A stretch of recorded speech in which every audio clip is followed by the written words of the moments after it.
Hello, everybody. Welcome. Wow. Welcome to the Bounty Hunters. Live. The Canadian's trying to irritate me as we get on. Like, right for one. He just stuck me like a stick right before I said we're going on. What's happening, Dennis Tran? The faithful. Sorry for the later night. Somebody had to work, apparently, because only losers work. Just going to point that out.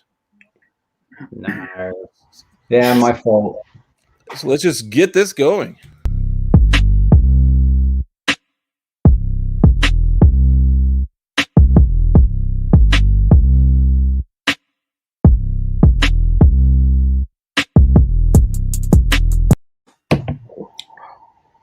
Alrighty. Oh, you didn't do your slide in. Oh, God. I didn't already prep myself up enough. So I'm pretty good. I'll make sure for next time. But yeah, so who are we talking about this week, Katrine? Because you were the one who suggested the good idea. Yeah, I suggested we should do a good person, good side or light side, whatever. Morally good. We've been doing bad people to now. They've all been terrible. This is the first time.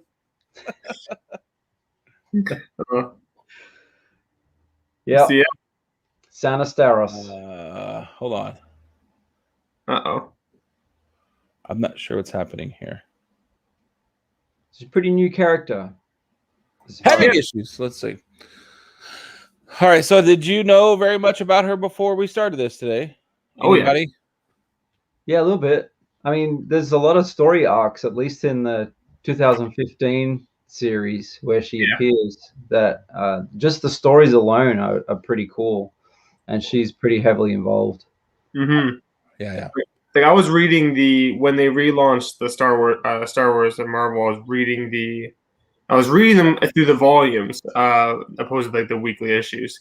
And yeah, she first shows up within that first volume. So it's I basically was all along the whole time. I just never read I never read the most recent stuff with her until just now. NYC. What's happening, NYC? I got my my periodic table on again. I love that shirt though. Yeah, it's all Star Wars related elements. All right, so I will go ahead and just throw this up real quick. This is the little video I make that's usually the canon, and it was a little bit weird to make just because I had no references other than like one website and comic books, so it was a little bit different. There was like, which is I guess is good. There's not a lot of YouTube videos of just her. It's usually her little doctor friend there, and then they kind of throw her on the side. But it was kind of so. We'll see how this goes. Sana Starros is a human female and descendant of the High Republic era Starros clan. Born on the smuggler's moon, Nan Shada, she once claimed to be married to Han Solo and was captain of the Volt Cobra. Sana first met Solo during the hunt for the Phalanx transmitter.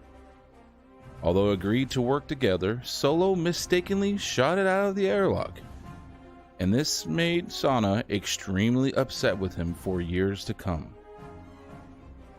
Later, after receiving information that Solo had joined the Alliance, Sana would go on a hunt for her husband. After searching for him all across the universe, she finally caught up with him in the Outer Rim, and he was accompanied by Princess Leia. Sana jumps out of her ship and announces that she is the wife of Solo, and just who are you? But of course Solo would deny everything. After being paid, she would agree to help rescue Luke Skywalker. After the mission was complete, she would admit that they were never married and it was part of a ruse. She was later hired by the Alliance to escort Doctor Aphra to Sunspot Prison. But during the mission, the prison came under attack by several mercenaries. Princess Leia, Sana, and the Doctor would have no choice but to join forces to fight and defeat the mercenaries. After the mercenaries were defeated, despite her hatred for the Doctor, Sana would help her escape rebel custody. She spent the next few years working for the Alliance and even spent some time with Lando Calrissian. However, her hate for the Doctor never truly went away, and they would cross paths several more times. Tonight we discuss Sana Starros, wife of Han Solo. Join us. Hey. All right. Pretty good, yeah, considering no actual moving images, just the regular. Yeah. And then, so it was kind of weird because when I was reading the comics, I did not get the vibe that she hated her with all passions of life. But like all the Star Wars stuff that's borderline official, they keep referring to her as hatred. I know it's like she's mad and stuff, but I didn't really get that vibe. I never did either. It was more like pent up like anger. So I don't know about that, but I was like, that's what they're saying officially, so I'll put it in there. But I was going to make a point to mention I didn't really get that vibe from some of the comics I read. No, it's just banter amongst themselves and excuse me. Yeah, a little distrust, but a little distrust. Yeah, I would definitely say that. But I mean, with those little group of yahoos, with when Han Solo is probably the most honest. Well, no, I mean he's kind of did some shady stuff too, but right away. Yeah, well, because I was thinking like before he became a part of the alliance, he was. I mean, every single character we've done so far, it's always had, which is kind of to me a little bit lazy writing. They've always had at least one run-in with Han Solo, and it was him totally just robbing them blind or going back on his word. And this happens like off camera all the time, and everybody knows that. And yet everyone sure seems to like him and be quick to like, trust him again. And I'm like, but I guess they trust him faster than Lando. He does the same thing. Well, I mean, it's Lando. You gotta watch your wives and apparently your robots and anything else that moves. So you can't be trusted. But yeah, you gotta watch your malt liquor and all kinds of stuff. Yeah, what's your impressions of Sana as after you read the first couple story arcs? I feel like she was. I liked it better later, the one recently, because I kind of felt like they were. I don't want to say they were shoehorning in, but they were definitely had her there to make fill the position of Solo a little bit. Like I don't know, you know what I mean? Like, but then now the ones that I've read recently, I like her character a lot more. If that makes sense, because I felt like it was she was just kind of thrown in there as a wrinkle.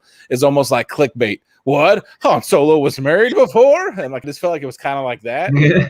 Yeah, I see what you mean. Like definitely later on, as they kind of got more into her proper backstory and giving her the characters that she had actual relations to, it definitely made it more interesting to see. I'm in Area 51.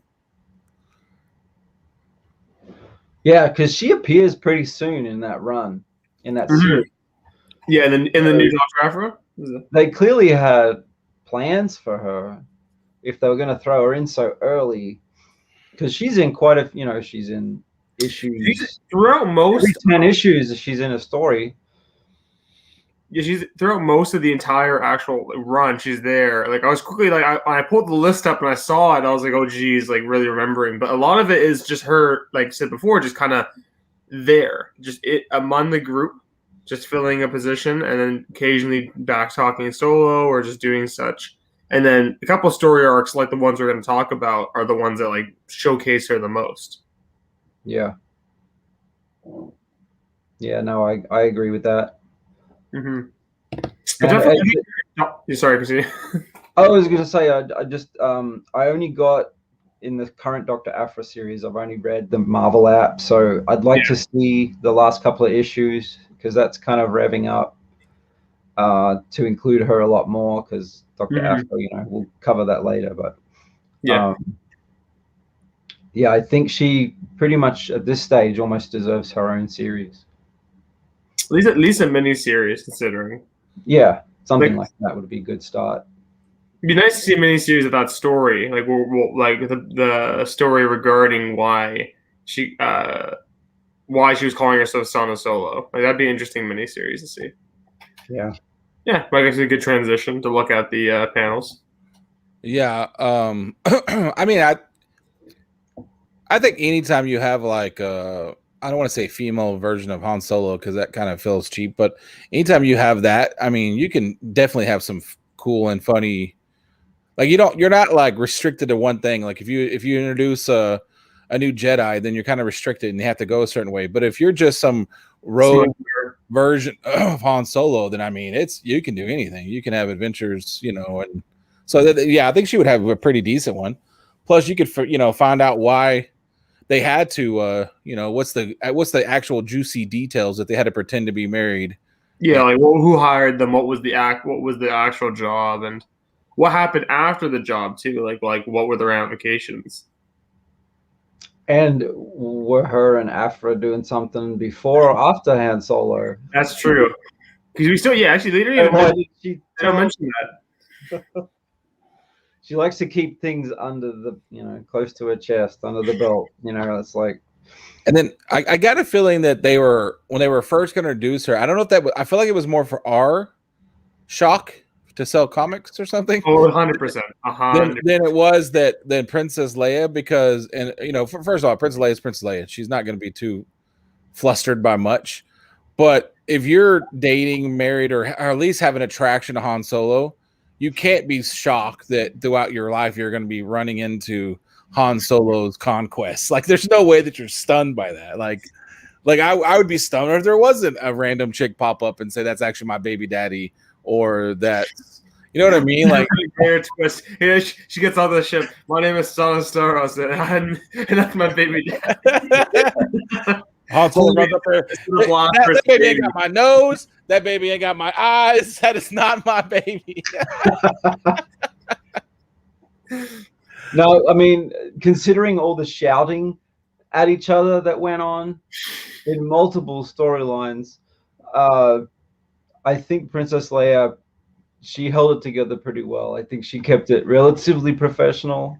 You can call it professional in this line of work.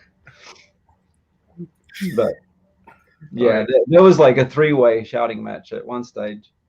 Easy how you say that. Make sure you put that shouting match really fast after you said that. It's more of a pentagon. So you just want to jump into some of these books here? Yeah, do it. She had quite a bit. So we had to, like I said, we kept the some of the crucial issues and like the first 2 story arcs to look at them, because she, like I said, she appears throughout most of the entire first run. And then she also shows up in Doctor Aphra series occasionally. So there's a lot of material to go through. So we tried our best to condense the most important stuff. Yeah. Yeah, and this would be a good practice run because this isn't a lot, but it is a lot. And then I know a few people have asked us to go into a little bit more heavy hitters, and you're going to find out why we kind of go, it's tough. I'm trying to touch where they might have appeared in a movie or a cartoon. Plus, like if we ever were to do Luke Skywalker, there must be 430 Black Horse comics. Black Horse comics, you know that, Grant, don't you? Yeah, off-brand. They were doing reprints. 100% comic book channel right here, folks. Black Horse comics, everybody knows them. That was Black Beauty. That was that stallion, right? Yeah. What if you could? Why would we want to do Luke Skywalker? I mean, it's boring, of course. Would we ever do that? We could do Luke Skywalker. We could do Luke.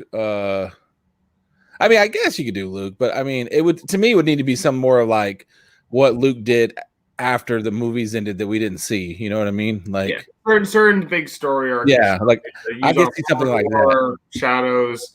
Yeah. Part 1.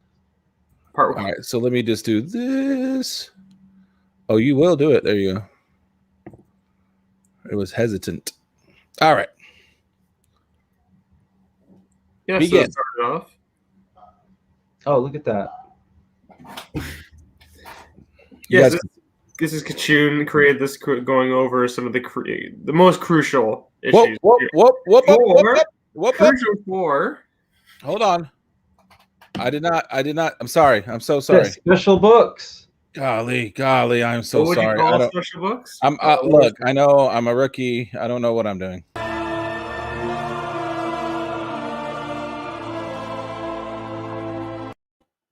Need to Oh, you gotta do this. subconscious. That's insider stuff. People know about that. Insider trading. All right. Sorry about that. That was Important books. terribly unprofessional, but Yeah. had to be done. All right. Go back here. Come on, pop up. And there we go. Oh, wrong one. I mean, it's close enough. Okay. Yeah, so Now we can do that. Now you get your spec alert is here. These are the books to get.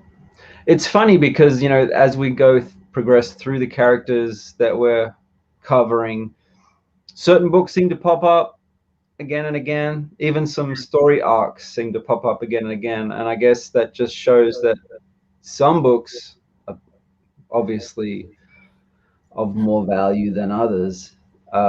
you could always just buy every single book, which is seemingly what Or we just do that. Like, why not just buy 8 of this one? By all of them. But I yeah, have this one behind me. There it is. always prepared. Yep, and there's the other one right there, number 6. So that's number 4. I didn't actually put the numbers there, but there it is on the corner of the book. First cameo appearance, which you'll see, definitely fulfills the word cameo. You don't see her at all, her face at all, and you don't get her name. Just a unknown character looking for Han Solo on Tatooine. It's a And question. she's in the cantina, right? Yeah, Like it's the Ola. questioning the Rhodians. It's where everyone meets. I mean, if you ever have a deal there, it's done. You're not going to make it through. Now you're kind of wondering, who is this? They're kind of cool. Who's A little bit like Fennec Shan. And remember, was it the Clone Wars? Remember there was that shapeshifter that Anakin was after? Jango Fett's underling, bounty hunter. Yeah. I We thought that was a cool character, and then they died. So I'm sure they have a crazy Legends backstory we'll eventually get into at some point. right. And funnily enough, when Mandalorian came and Fennec Shan came around, I thought that was the same character that it was mimicking, but it wasn't. Oh, okay.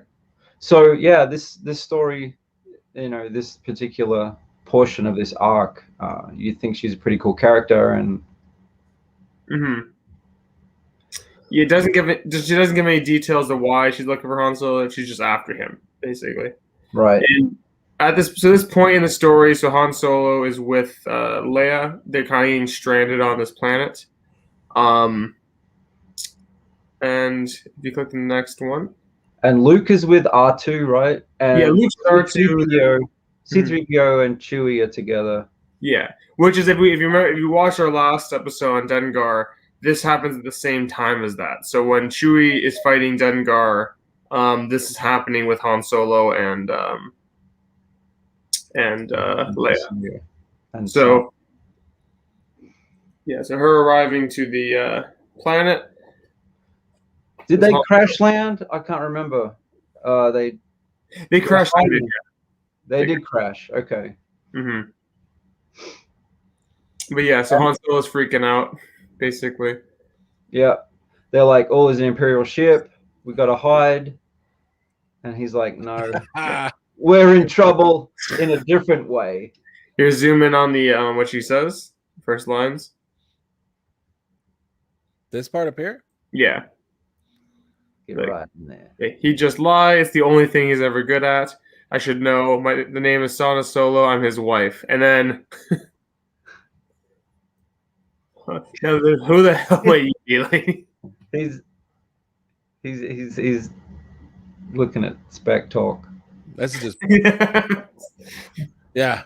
He's like, oh gosh, she just made her first appearance. This book is gonna be ridiculous.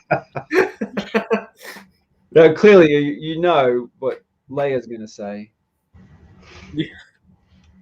Yeah, so that's the first cover appearance. So she shows up in the what is that, number 8? 9. Number 9. Oh, because there's some random stories peppered throughout. Mm-hmm. Yeah. So those first early issues, Luke has this is some of the best ones they did, which was the Journal of Ben Kenobi, and he's reading the journal. It takes up a whole issue where it's Ben documenting his time on Tatooine. Now I wonder how much that will play into the show, if they're just going to take those scenes and go directly, or they work around it. That'd be great. It seems like half of the issues with Sana and Leia and Han, they're kind of shouting about their relationship. Yeah, we kind of skipped that issue. We skipped it because it was just yelling. It was just them yelling at each other. We don't need no domestic yelling. I really like that. I mean, of course, it looks like half of the Millennium Falcon, but it still looks cool. I like that ship. Well, what's fun is all these different, all the ships to a lot of these characters we've had so far are really cool. Like IG ship, this one, Dengar's is Dengar's ship, just normal, big circle. Yeah, right. The slave one is still the best. Oh yeah, but the whole time, like Sana's constantly just throwing insults back at Han Solo, just every chance you can get. Yeah, as you would expect from a wife. Apparently, it was left. She's a good pilot. Yeah, I still love how they did how they would draw the ship battles. Yeah, they do a good job on that. Really boring, but they do a really good job showing the movement. Yeah. Yeah. I don't want your money, princess. I just want my husband back. So yeah, this whole segment is basically they're going to they get a distress from Luke. They're gonna go save Luke, and she doesn't care basically, but like we're gonna drag you along with us. We'll pay you. Instead, she basically offers up Han Solo if they just go with him. She doesn't really want her husband back. But tell me this doesn't sound like somebody who's guilty, to be honest with you. Just ignore her. Talk to me, okay? You don't need to talk to her. Focus on me, babe. Doesn't help his case. Still one of the coolest covers. I love it. Yep. One of the most lame. 2 weeks in a row with that book. Now if you guys are paying attention, I don't know if people are. If you're paying attention, there's a couple of books you only need to buy it once, and you get a couple appearances and stuff in it. This isn't a key book, though. It isn't. No. It just has cool stuff in it. It's a key story, yeah. Uh-oh. Yeah. This is leading into Han Solo describing what happened and why she's calling herself Solo. But not quite there yet. How stinky do you think his clothes are, honestly? Because like, he never changes them. No, he's got 7 sets. And he does run around with Chewie, who, and I don't know, that just seems like a smelly dog, kind of. Or pretending to marry her, at least. It was one of my stupid schemes. Yeah, so the idea was he his job they have to do, and to make a big enough distraction, they decided on a wedding, and they would get married. They had to make it look real enough. So I guess in the way it seemed real, so she just called herself Solo for that. So this is issue 12. They find Luke, basically save him. Sana gets buried by rubble at one stage. Yeah. And Leia goes back and gets her. All of a sudden, you don't know where she just disappears, and then all of a sudden you see her rescuing her, and then that's, I guess, their moment where the distrust disappears and she reveals who she really is. Well, because the princess here, she will always be royalty to me. She knows how to play the game, right? So she called her Miss Solo here. That's a nice touch. And then she probably guilted her into that. Like, well, not really. It's a scam. Right. I would still like to know why she came all this way looking for him, just to pretend. I don't know. It's kind of a colluded thing, but whatever. It's good. It's good clickbait. But yeah, so she says marriage was a scam. Part of a robbery went south. Han took off. We missed my cut. Been looking for him to get what's coming to me. Looks like I finally did. So basically trying to get her cut of money. But Leia kind of renegotiates her deal, she says, and kind of convinces her to stick on for them. Yep. And Then they got to go get Doctor Aphra. Yeah, so that ends that first story arc with her, and a couple issues pass, and then we get into this. This is a really fun story arc called the Rebel Jail. So basically, one of my favorite. It's just an interesting concept. Basically, the rebels have this floating jail, like hidden jail, where they're keeping their Imperial captives, either high-ranking or just general threats. And Leia's in charge. Leia shows up and is in charge of the prison, basically. And they get a new hire, a new acquire. And it's funny because the main antagonist at the start of this story, you think is going to be a bit bigger, in scope than he ends up being, but it's still really cool. And then the way it ends is just one of the highlights, best things ever in this whole series, I think. Oh yeah. Yeah, definitely, because this basically directly kind of crosses over with Doctor Aphra. Actually, not with Darth Vader's series, because Doctor Aphra first shows up there as like an agent of him. Because Vader's after Aphra, and that's when all those bounty hunters line up, and they get that single panel appearance in that book. But yeah, so Doctor Aphra gets knocked out and captured and thrown in the jail cell. And so this issue is the first time you see them together, Aphra and Sana. But it's not the first time they've met before. Yeah, so obviously. As you see, they've had a past together. We don't really know too much about it. But as you can tell, it's not the greatest. That's about where they start talking about that they know each other. This cover's always I hate it. I've always hated this. This is so strange. So this was like one of the trade paperback covers, and it just looks so like Han's face is how I feel looking at this cover. Yeah, zoom into that. It's not quite there. It's a little kawaii for me. Luke looks like he's had some plastic work. Yeah.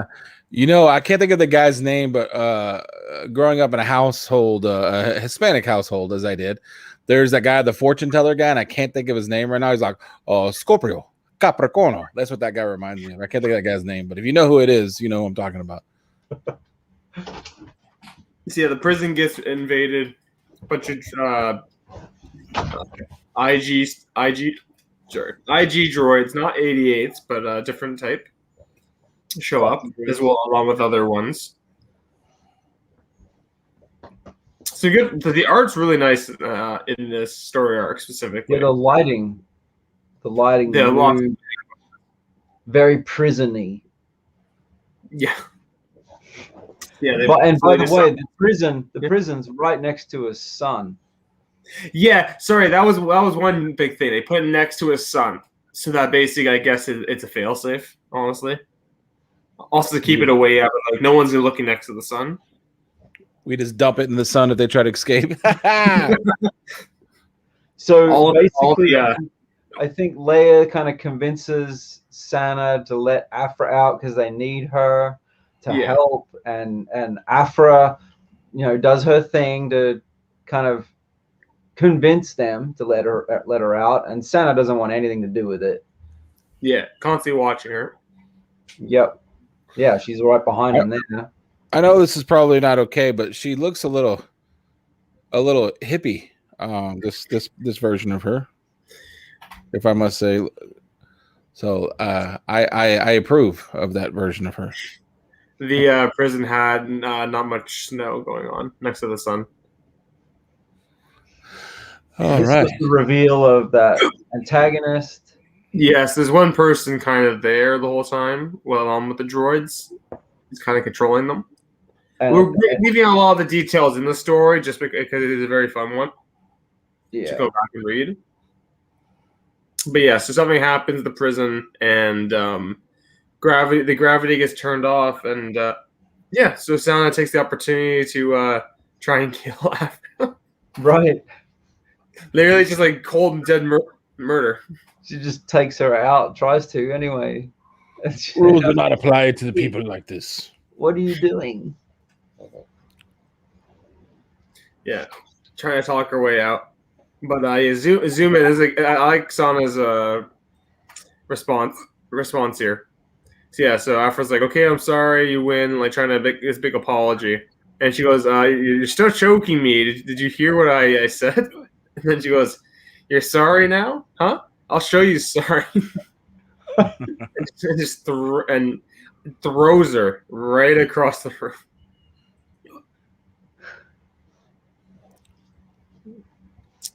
Jesus. But yeah, so he gets the end of the story, and yeah, they kind of let her. Sana lets her escape by kicking her right in the ribs. Yep. There's that soft spot. In the ribs, probably. Is with a soft spot. But you did find out, right? In that issue, their connection. Yeah, they had some kind of relationship going on in the past, which she doesn't want to get into. It says, obviously, trying to keep some more stories in the future.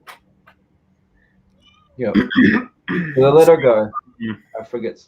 Let go.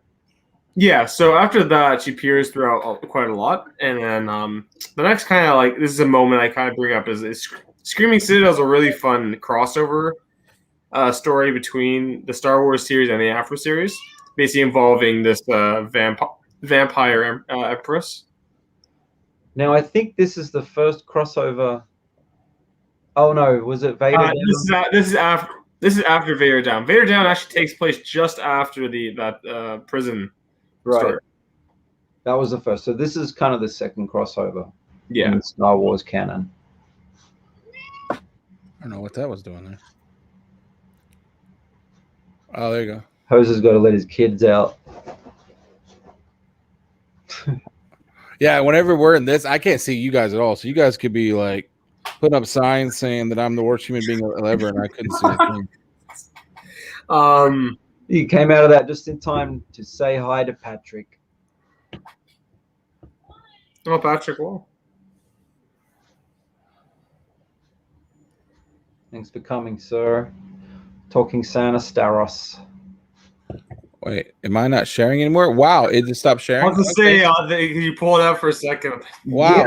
I did not do that on purpose. I can tell you that. I'm having all kinds of issues right now. As you can tell, I'm like trying to figure out what is going on tonight. It's a strange. Han Solo is. How much an hour and a half makes a difference? I think the Canadians getting drunk. So I'm hearing hiccups and all kinds of stuff. It's a party tonight, people. Absolute party. There's quite a few covers of this Screaming Citadel crossover that are Chichetto covers, and they're really good. But it's kind of like this queen, right? It's kind of Vampire. Like yes, really like cool. Yeah, that's great. The first issue, and she comes into it, you're like, what the heck is going on? And they have a gala as well at the same time. It's it's definitely a really fun crossover story. Just like kind of set like vampires and Star Wars together, like a mashup you wouldn't really think about. It's the mashup that everybody has always wanted: Star Wars and vampires. If you go back, so that's basically. So you skip over most of the event because the event happens. Go back to the previous panel one. Yeah. So that's the very last issue in the crossover. It's the Doctor Aphra issue, and so if you zoom in, Sana approaches Aphra. This is the first time she sees her. This whole story arc is the first time she sees her since the prison one. Yeah, and she kind of makes up with her in a way. She's like, "Hey, Sana," and then he goes, "Okay." She's like, "No, no, you left, but you came back. That's as good as was in the gap." And then she basically, I wasn't gonna come back. I wasn't gonna come back, but she's like, "Oh no, but you still did." So kind of makes up in a way. But you can see there's probably more movement there in the future. Yep. And then no, my hiccups are really bad. I'm sorry. Then it leads into eventually Doctor Aphra's 21st issue. She's on the cover, and that's a story arc where she is the focal point. Hired by Harris and Dula to hunt down Aphra after she basically runs away from the rebellion, takes some information with her. Right. T-Pain, what's happening? Because she had didn't she use Hera? Yeah, she uses Hera. She pretends like she's defecting to the rebellion and all this, and gets some good juicy information. Because the rebellion likes to just trust anyone who defects right away and give them all the information. So this is the first time someone actually does something with it, and and turns back around. Right. So yeah, they hire Sana to hunt her down.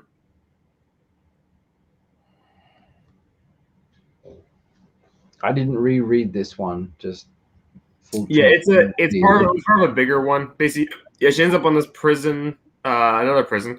Ends up on this prison world, and Sana goes there. So she's after starting this droid revolt. But oh, that's right. Yeah, so Sana shows up midway through it.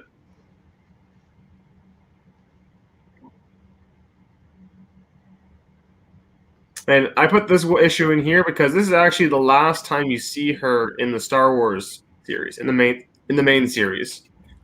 61. The main series ran, I believe, 75 issues.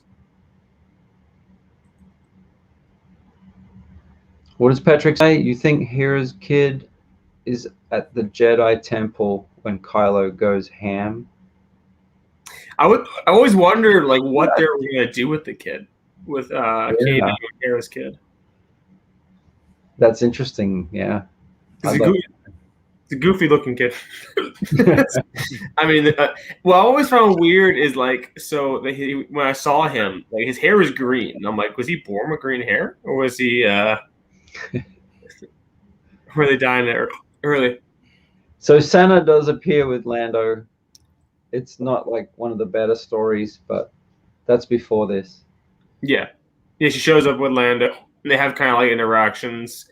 Just always teasing with Lando, oh, are you my kid, or are you?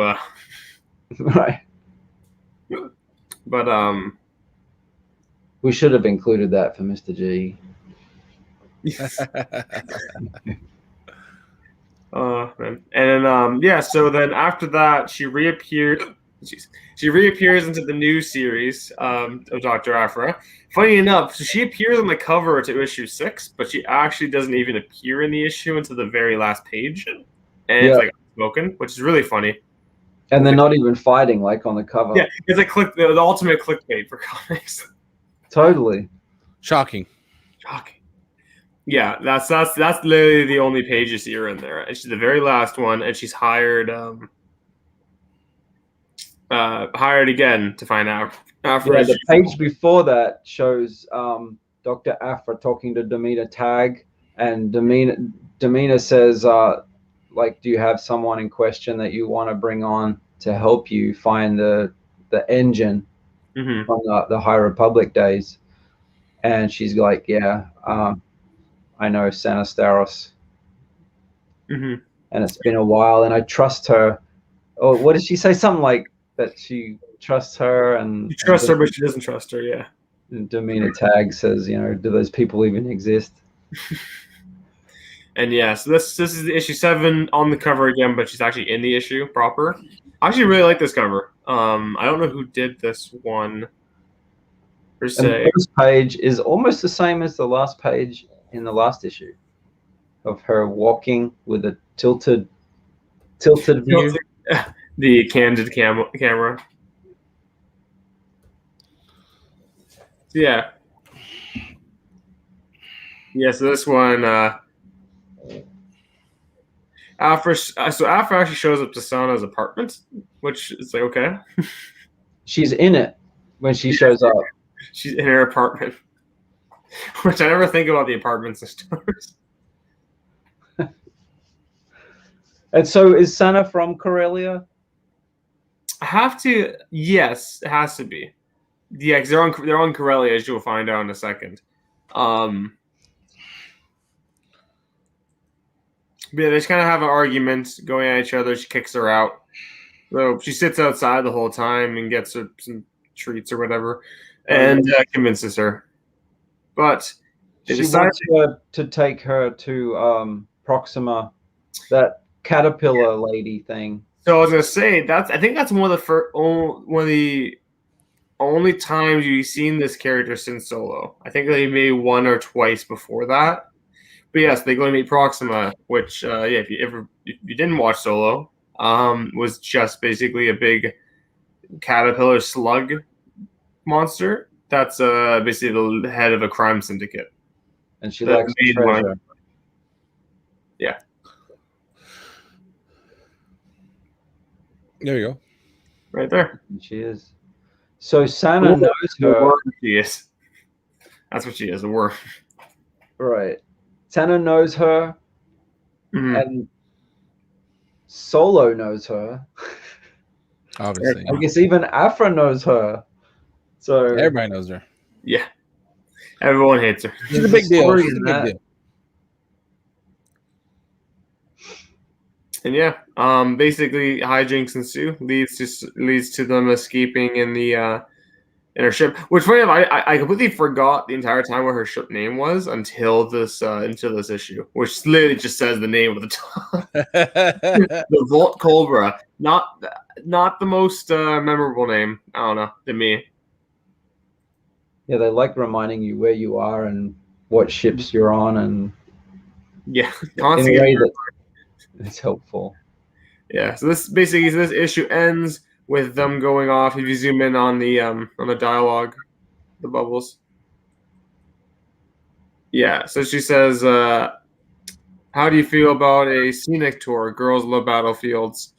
And yeah, so they decide to keep together and go off. And you get the reference there. Girls love battlefields. That's a Pat Benatar song.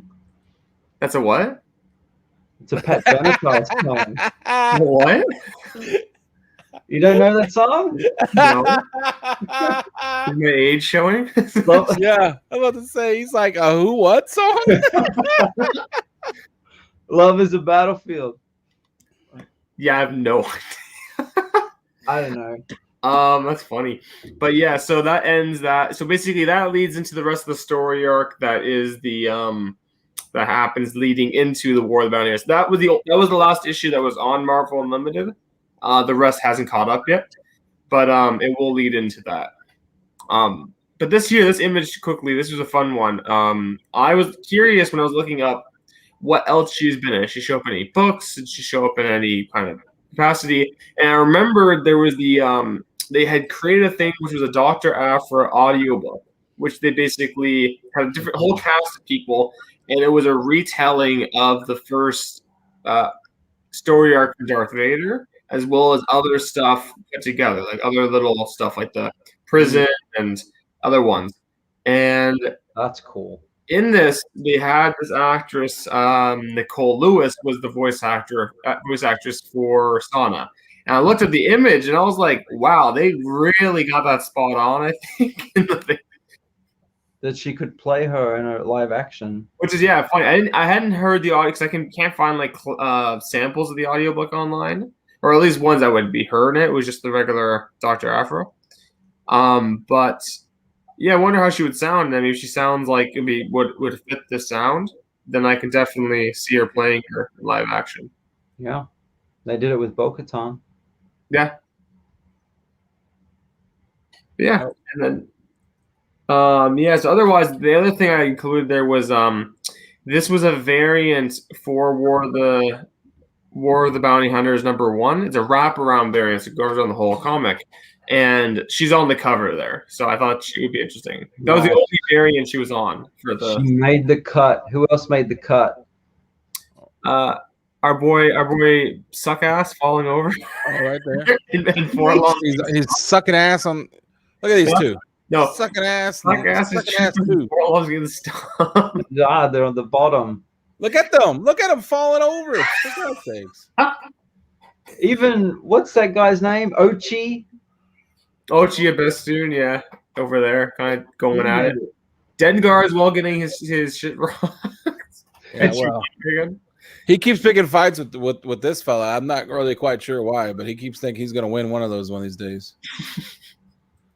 Oh, but yeah. So that's pretty much the abridged history of Sana, avoiding a lot of the just quick appearances and obviously trying to keep some of those bigger stories to the minimum of spoilers because a lot of really good stuff happens, especially in the prison one. Yeah.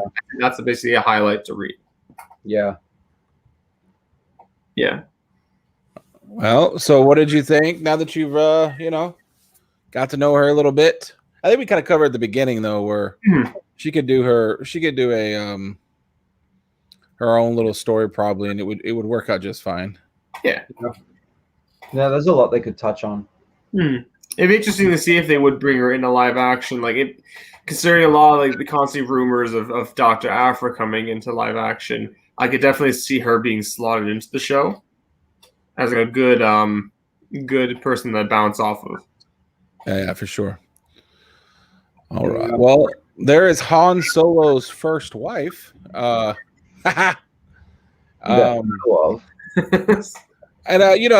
for good or bad, it doesn't need to be like a controversial thing, but the fact that Marvel seems to be desperate to get women and people of color and both of them combined, it seems like that. What? Okay, no, not right now. What do you want me to do with it? I'm doing a show. Okay, well, sit it somewhere. Like, why would you come in here with this? So my cat is versus that. Wow. Anyway, so that was his pet. But with their people of color, especially a female, I would think this would be a perfect person that they could kind of transition to pretty easily. But the way Marvel and Disney works, instead of having a character that's clearly a cool character, clearly interesting, they'll probably just turn a different character and just now they're a person of color and they weren't before. But anyway, that's a whole nother rant I don't want to get into. But if they haven't read the comics, like a Star Wars fan that hasn't read any of the comics, they wouldn't know her at all. No. Yeah, entirely. Again, that's all she opposed to some of these other characters where you see them in live action or TV. Like perfect example, you saw Aura Singh on the Clone Wars. You get a snippet of what she's like opposed to the comics. Yep. And then, yeah. And I think they would probably love her, especially if they do her right. Make her pretty badass and. Yeah, but then you gotta. I don't know, man. I feel like Marvel just can't seem to write characters. It's like if they have, I'm not going to mention one of the greatest characters to ever exist, Bishop. They can't seem to write people of color because every time they do, it's like they want to write them with any depth. Like she would be a perfect person with depth. She has issues. She's a screw up. She's robbed people. She's, you know what I mean? But I almost feel like Marvel is so careful what they do these days. They're like, well, we better not make her that she's made mistakes in life. We better make her pretty perfect. And then they turn them into kind of boring characters. And she's right for like a pretty awesome, screws up a lot, but at the end of the day, probably will do the right thing. And then maybe as the panel closes, she's actually got the credits in her hand. And she's putting them in her pocket. You know what I mean? Like she could be perfect for that.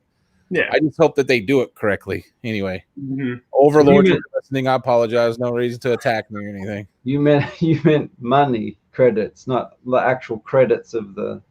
Oh no, money, like actual credits, money, whatever. Pulls out the credits and then that rolls. But yeah. We have anything else? We had news, new comics coming out. Yeah, I have one piece of news. That's it. Well, we'll touch on that, I guess, first. You forgot his Kenobi snippet. I'm waiting for it. I don't. Kenobi snippet's not that. Kenobi snippet's character spotlight. I know we missed it. Star Wars. There.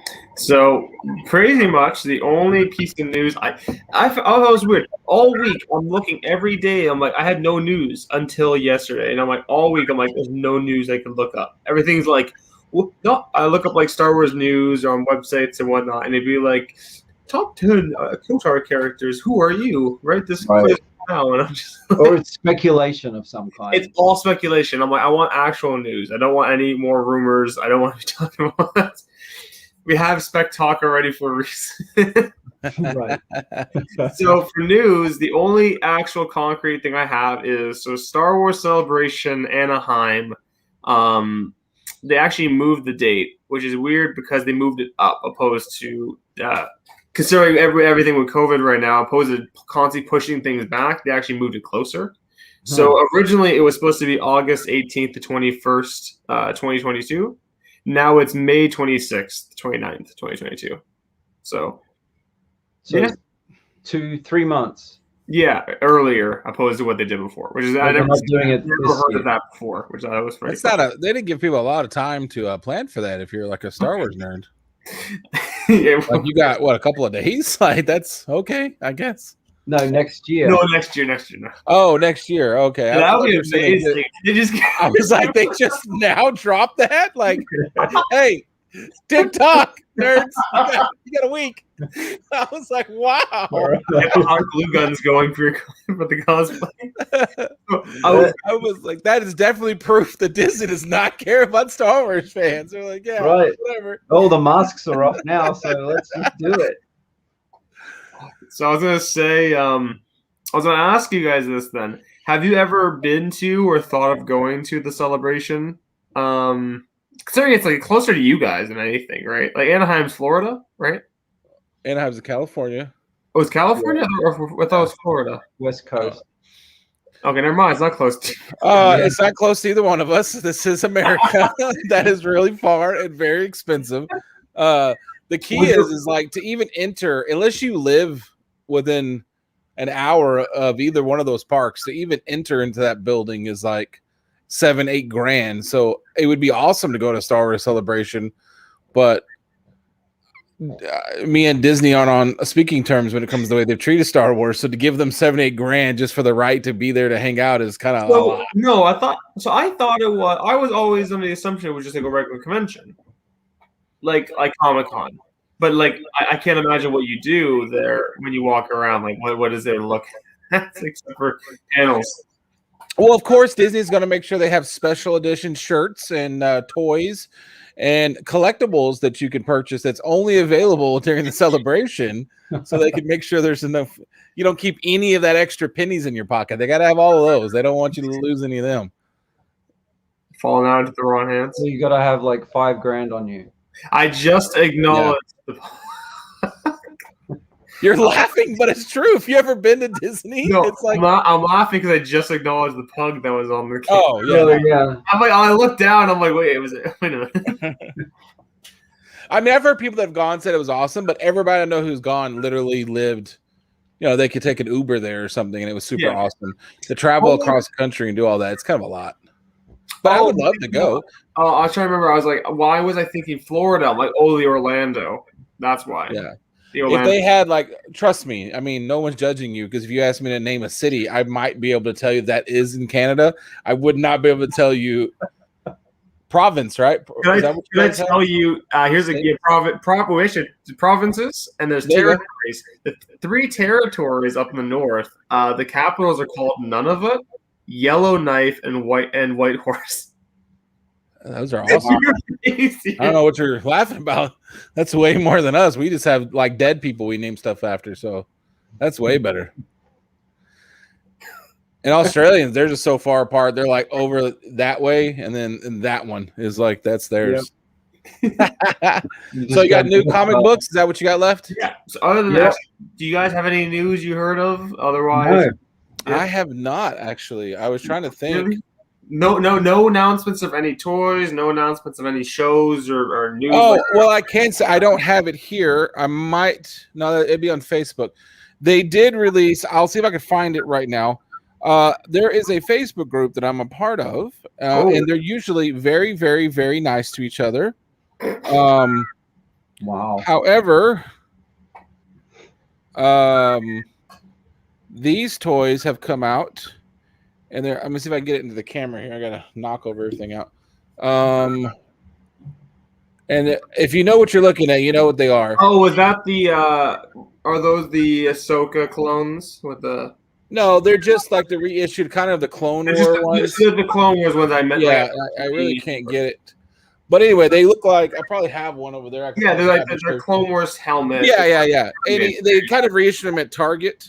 And like most things, they didn't produce enough. And so there was one guy who showed that he bought like 20 of them. And I've never seen them. Like all the talk always hear about people saying toxic, and there's a lot of hate online.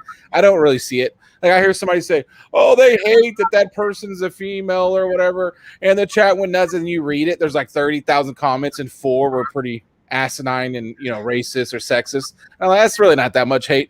This guy who bought like 16 of them, that was hate. That was toxic. Wow. I hope you die, and I hope your children die toxic hate. I was like, oh my gosh. Why would you buy 16? You're a piece of trash. I was like, oh my gosh. So yeah, the toy game is a real game, boys. They play for keeps there. Limited only to employees. What if he opened all of them and just stood them next to you? Like, I guarantee them some guns are already on eBay, because I've heard reports they're going for $60 or $70 a pop, and they're like an $8 toy. So every time I consider buying the figures, I turn back around. Yeah, and that's a sad part, right? Like part of that, like I don't collect things to like resell them, I guess, especially toys. They're out, the boys can play with them. We probably lost every piece to them, but it is annoying if you got something and you were collecting it. It would be like if you had, I don't know, the first appearance of Superman, like legitimately the first one, and then they keep reissuing that comic, and it's not like, yeah, it's not the original one, but they reissue it and there's no difference. You can't tell difference. Like comic books really can't be equated to like toys, but you know what I mean? So like they have like the first box, and yes, the first box is more valuable of like the first Darth Maul. Yeah, the first Darth Maul, but then they released the exact same toy, exact same mold, exact same everything with a slightly different box and called it like the anniversary edition. Well, of course, it just totally destroyed the value of the first one, because now if you want a Darth Maul, you can just go get that one for $9 instead of 90 or whatever. Yeah. So when they reissue these, it's funny because they're reissuing stuff that's really not that expensive. You can get the original ones. They're not that terribly. They're not $60 or $70. I can guarantee that. And it's just weird how it's like all in our heads, right? Like even comic books is like that. You'll get somebody will say, "Oh, I heard those are hard to find." Next thing you know, people are like almost beating each other up for it. It's like, did you even want that comic in the first place? Yeah. Like I got issues. You ever have a conversation with him? He will tell you that there's like $5 a week that he has no idea why he bought it. Like he's like, "Oh, cover looked pretty cool." You know, he's a spec guy though. He pretends like he's not. He's not watching, so I can say whatever I want to. I know you're not afraid right now. You know? He's a spec guy through and through. That's what he does. You guys think he's not? He just talks trash online, so that way he keeps everybody else from, so he can get his to the eBays faster. All right, let's look at these new comics. Yeah, you got the little. All right. Yeah. The latte. Oh, I thought I already did that. Then I already did. Oh well. Yeah. So this is the Bounty Hunters 12. It's the prelude. So this one is the prelude issue for War of the Bounty Hunters for this story. Whose mask is this? Whose eyeballs? That's Valence's eye. Ah. Yeah. So yeah, again, this is the nonsense where it's the regular cover, and this is the B. God, I love Marvel. The crimson cover, where it's like, funny enough, this is the only one which kind of works because it's like the eye, but even then, it's so dumb. There's no other thing in the world that can get away with the crap that Marvel pulls. Or they'll sell you the exact same thing with a slightly different shade, and they're like, yeah, all new. Buy that one too. Yep. And then this is the C cover, so it's again the Sprouse anniversary for Empire Strikes Back. That's the second last one. It said it was 35 out of 36 or 31 out of 32. So there's only one more of those covers coming, and I that's really it. like that. And that's just a classic cover. That's really cool. I really like that cover. Actually. So what's it going to be on? Aphra? I No. think Aphra. Whoever's out next week, probably Aphra. Now here comes the fun ones. I've seen this cover somewhere before. I hate these. So these next three are different printing. So this is the fifth printing. Okay, listen, can you see that right there? So I can highlight it for you. This is the fifth printing for High Republic number 1. And they went this monochromatic look where instead they have the lightsabers be the only color, minus some certain things at the background. That could be cool, but they don't even pop enough. I mean, maybe it's the picture. It looks really muted. It's very muted, and it's not consistent. That's the 5th print. The other one's the 4th print, and the other one's the 3rd print. Yes. So 5th print for that's the funny thing. So 5th print is for issue 1. Yeah. 4th print is for issue 2, which doesn't help because the only color there is like the lightsaber there. It's pretty boring. And this is the 3rd print for issue 3. So obviously they got really boring. There's a pattern. I see the pattern. It's a monochrome, whatever. But here's the worst part. This covers the worst. They're different. It is. It's not good. And I like this could work. Like it could be cool. But like these need to be like neon. Like they should be like jumping off the cover and kind of they're just there. Like it's like it blends in, if you look at the title, it kind of blends in with the title. There's no difference in contrast. Yeah.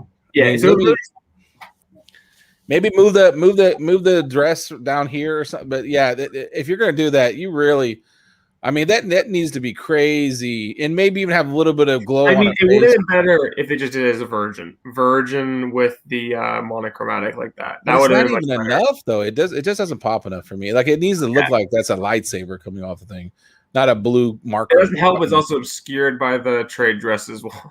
Yeah.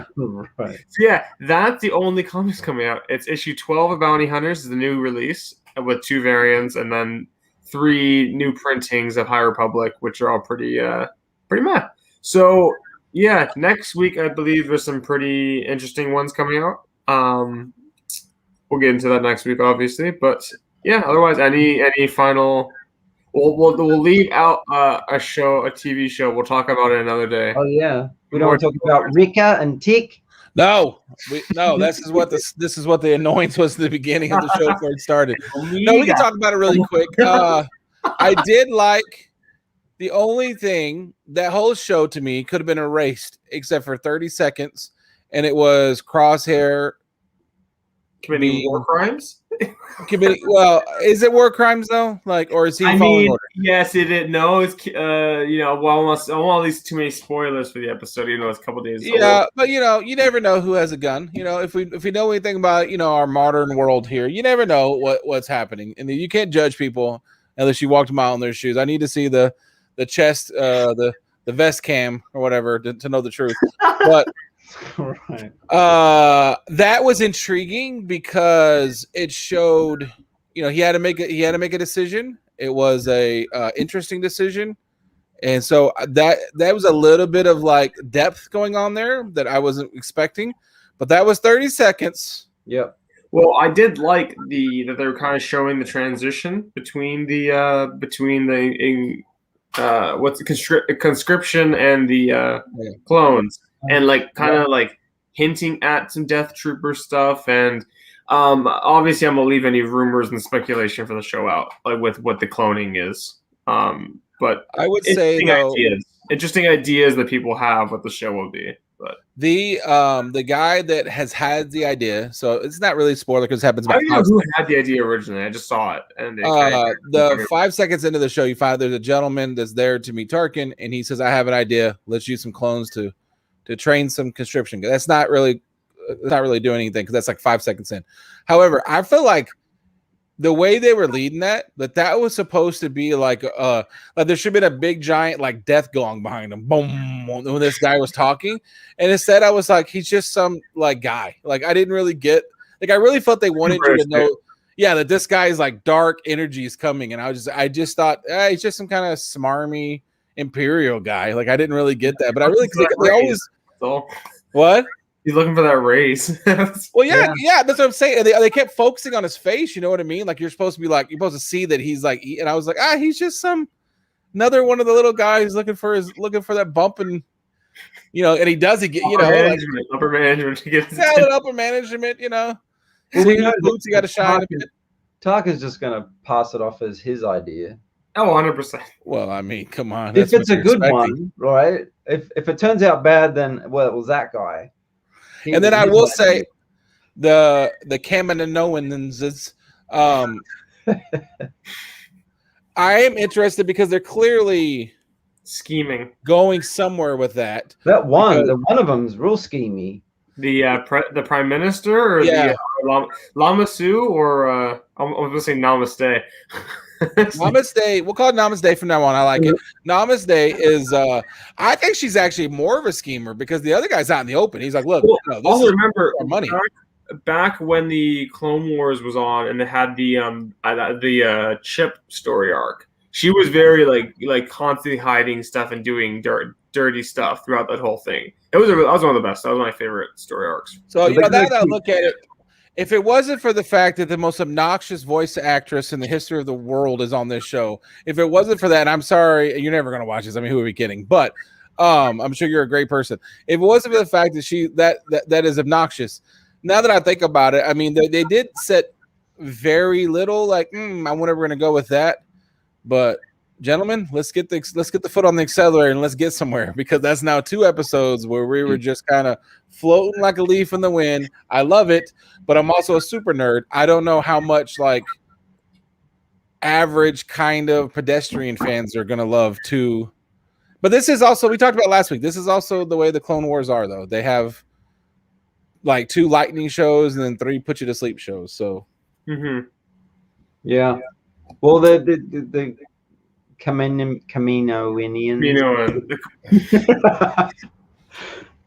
They got to make money, right? They got to keep cloning, so they got to come from somewhere. I guess they didn't invest their money in anything else, or they just blew it all away. What a biggie! Here's my question. Then we can do the Kaminoans at another time. But here's my question: is this it? Did you put all your eggs in the Empire basket or the Republic? That's what I was thinking. I'm like, because you made this entire program for one customer. That's not good. Mind you, I would have to say, like they said, their contract wasn't up. I wonder how much longer their contract was, and they're going to wait a little longer. Like maybe they had years and years left on it, and they're like, okay, well, we can still wait. But still, yeah, they were a good investment. If we've known anything from one of our favorite arms dealer, Tony Stark, you only make money when you sell to both sides, baby. You got to sell to both sides. So the fact they only made it for the one, and they're like, well, they don't even want us anymore. Yeah, you help them win the war. You can't help them win a war. You got to keep the war going. Why didn't you help them win the war? Everybody knows you sell to the other side, and you got to keep the war going. Now you're out of money. They're going to start cloning Yodas and something Palpatines, like baby Yodas, something like that.